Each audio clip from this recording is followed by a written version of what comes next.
და დღევანდელ გადაცემაში სტუმართან ერთად გავშლით თემას, რომელმაც ერთი თვის წინ საკმაოდ დიდი ინტერესი გამოიწვია და გააჩნია კითხვები. 2026 წლის 2 აპრილიდან საქართველოს მოქალაქეებისთვის შეერთებული შტატების ვიზების გაცემის წესის ცვლილებაზე და სავიზო საგარანტიო საპილოტო პროგრამაზე ვისაუბრებთ, თუ რა შეიცვალა რეალურად, როგორ მუშაობს ახალი სისტემა პრაქტიკაში და რას ნიშნავს ფინანსური დეპოზიტის მოთხოვნა აპლიკანტებისათვის. ამ ყველაფერს უკვე ერთი თვის შედეგებით განვიხილავთ.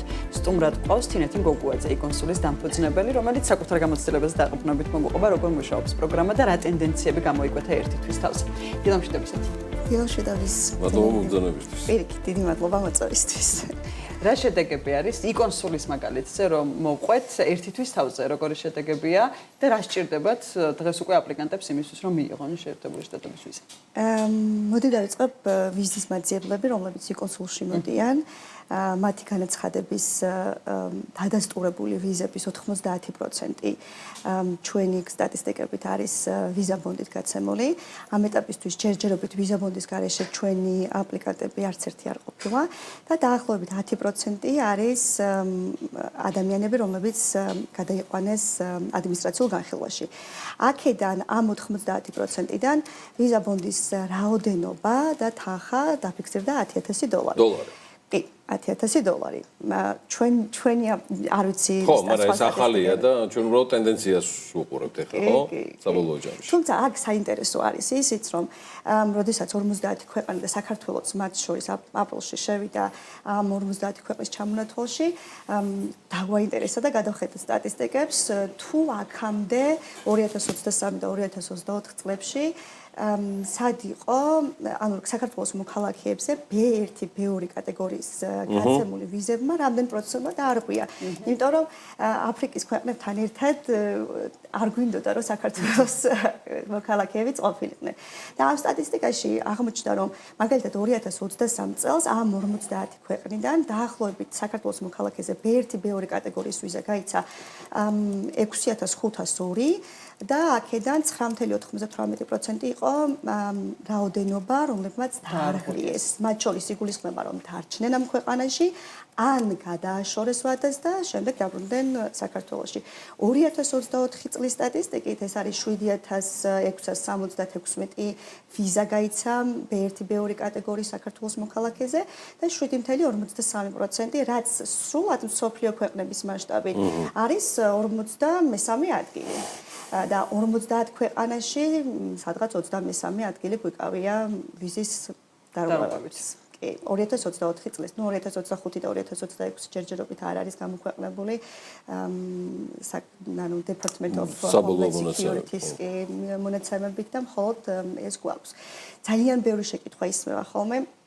რა არის ყველაზე ისეთი შეკითხვები, ყველაზე ხშირი? ყველაზე ხშირი არის მაინც რა პროცედურებით და თანხებით. პროცედურებით და თანხებით, ხო. რატომღაც ბევრს რაოდენობას გქონია, რომ ეს ანგარიშზე თვითონ უნდა დაიდოს ეს თანხას არა, საკუთარ ანგარიშზე და არც სხვას არ უნდა გადაურიცხოს. მნიშვნელოვანია, როდესაც გასაუბრებაზე გავა, კონსულ ოფიცერი როგორც კი გადაწყვეტს თუ რა რაოდენობის თანხა უნდა დადოს ფონდით, მას 7 დღის მანძილზე ელექტრონული პოსტით ეგზავნება ინსტრუქცია და ამ ინსტრუქციის მიხედვით გასაუბრებიდან 30 კალენდარულ დროში უნდა გადარიცხოს სამთავრობო პორტალზე, Paygo-ზე და არა სხვა ვებ პორტალზე ან არცაც სხვა. ეს არის ის სადეპოზიტო მისამართი, ხო, თინა, რასაც ბნანებთ? კი, Paygo-ვი, რომელზეც უნდა მოხდეს ამ თანხის. სხვა შემთხვევაში არც დაბრუნდება და ამ რისკსაც საკონსულო და სახელმწიფო დეპარტამენტი არ იღებს.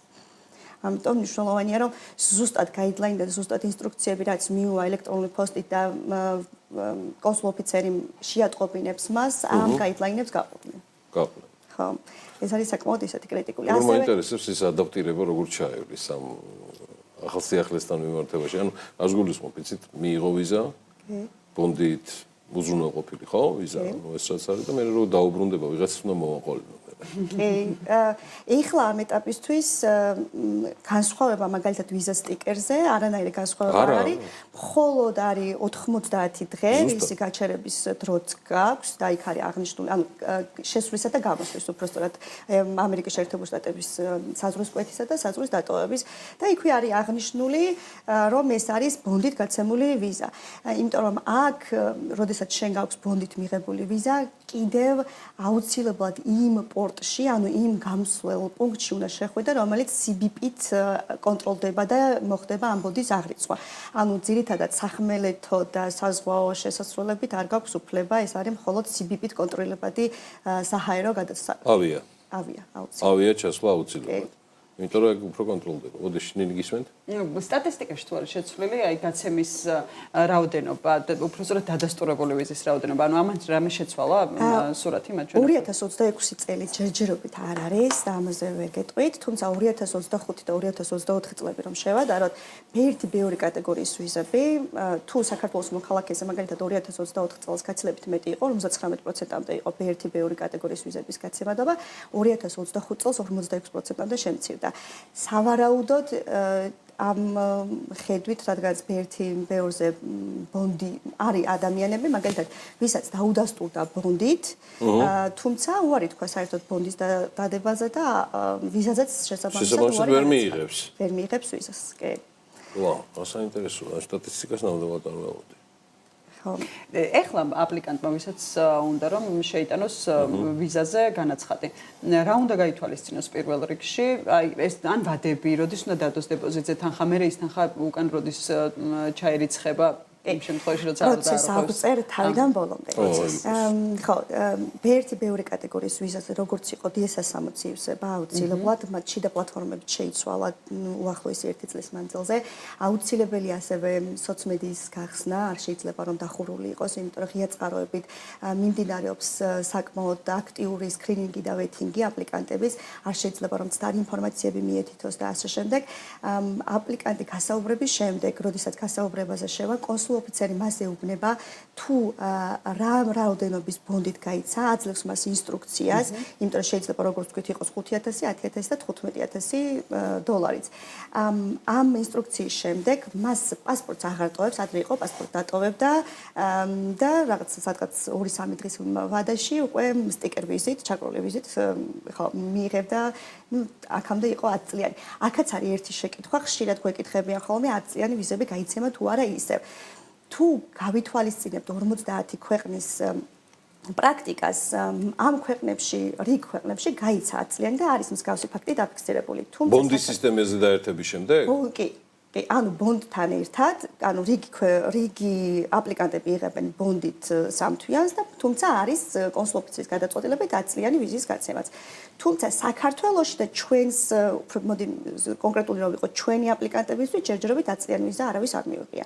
არც გაიდლაინებში, არც დოკუმენტებში არსად არ არის მითითებული რომ კონსულ ოფიცერს ვიზა ბონდის ქვეყნებში არ აქვს უფლება რომ 10 წლიანი ვიზა არ გასცეს. რაც არ არის აკრძალული, შესაბამისად შესაძლებელია. ანუ არც თანხაზეა დამოკიდებული რამდენი წლიან ვიზას გაძლევს შეერთებული შტატები, ანუ არაფერზე არ არის დამოკიდებული. არა, მაგალითად კონსული წვეთს დიდი ბრიტანეთის აქვს მოსაკრებლის მიხედვით რაოდენობები. არის რომ მაგალითად 6 თვიანი ვიზა რაღაც ღირებულება არის, 10 წლიანი თავისი ღირებულება არის, მაგრამ ამერიკის შეერთებული შტატების შემთხვევაში სტანდარტული ვიზები რაც გაიცემა არის 10 წლიანი და ამას თვითონ კონსულ ოფიცერი წვეთს შენ 1 წლის ვადით მოგცემს თუ 2 წლის ვადით და რაც შეეხება ბონდის შესაბამისად ბონდზე აუცილებლად არის 90 დღე. არც მეტი და არც ნაკლები. ნუ ყოველ შემთხვევაში ეს არის გაიდლაინებში მითითებული. და რომ გავაგრძელო პროცესები, ხო, ესე იგი დაახლოებით 7 დღის ვადაში ელექტრონული შეტყობინებით მოგდის ინსტრუქცია, გარდა იმისა, რომ paper, ანუ ფურცელზეცვე არის ეს ინსტრუქცია გაწერილი და იქვე არის ბმულიც მითითებული, ისევ მეორე ეს არის Paygo-ვი და სხვა ვებგვერდებზე და სხვა პლატფორმებზე არ უნდა გადაიხადონ არავითარ შემთხვევაში. ამ ვებგვერდზე ამ თანხის დადების შემდეგ უკვე კონსულ ოფიცერი უკავშირდება აპლიკანტს და უკვე შემდგომ ინსტრუქციას აძლევს თუ როგორ უნდა გააგზავნოს პასპორტი საკონსულოში, რომ მერე ჩაიკრას სტიკერ ვიზა. საკმაოდ კომპლექსური გახდა ეს პროცესები, ვიდრე აქამდე იყო. ნუ თუმცა კიდევ იყო კითხვები, რომ 10 წლიანი ვიზა მაქვს, მქონდა, უკვე დასრულდა და ისევ ვიზა ბონდის იმაში მოხვდები თუ არა. თუმცა ის რომ თქვათ, შენ ამერიკის შეერთებულ შტატებში იყავი, თქვათ, გქონდა თუ არა. არა, კი, არა, აბსოლუტურად არაფერს არ უწვის. და ამ გადაწყვეტილებანი იკონსულის სტატისტიკაში ეხლა რასაც უყურავთ, აი მაგალითად პირველი კვარტლის მონაცემებით მომართვიანობა შეამცირა? მომართვიანობა შეამცირა, კი, იმიტომ რომ ჯერ ერთი თვე გავიდა ზუსტად და ამ პროცესებსაც ელოდებოდა ადამიანები, რომ აი როგორ გაიცემა რა რაოდენობებით, თუმცა ვნახოთ. და კიდევ ერთი, ეს არის საპილოტე, რაც ნიშნავს იმას, რომ დაიწყო 2025 წლის აგვისტოს თვეში და 2026 წლის აგვისტოს თვეში მოხდება მისი გადახედვა.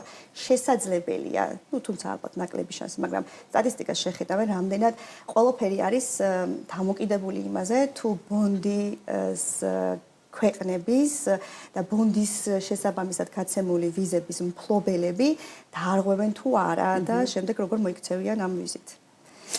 დიდი მადლობა თინა. პირიქით, ძალიან დიდი მადლობა. წარმატებებით თქვენ და იკონსულს. მადლობა. თინეთი მგოგუაძე იკონსულის დამფუძნებელი იყო საქმიანი დილას ეთერში.